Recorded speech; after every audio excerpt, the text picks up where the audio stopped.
You are looking at Julian's pronunciation guide, where we look at how to pronounce better some of the most mispronounced words in the world, like this other curious word. But how do you say what you're looking for today?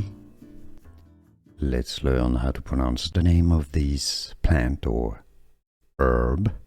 If you want to learn how to pronounce the different ways to pronounce the first word, make sure to stay tuned or skip to the end of the video.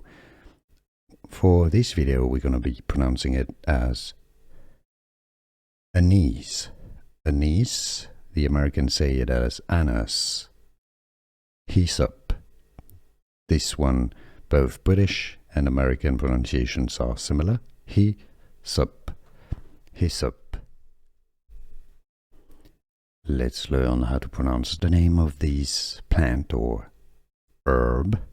If you want to learn how to pronounce the different ways to pronounce the first word, make sure to stay tuned or skip to the end of the video. For this video, we're going to be pronouncing it as anise. Anise, the Americans say it as anise. Hyssop.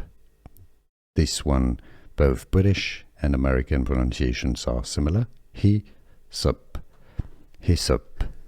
Here are more videos on how to pronounce more confusing words and names too many mispronounced. Like this video if you found it useful. I appreciate your support. I'll see you soon and thanks for watching.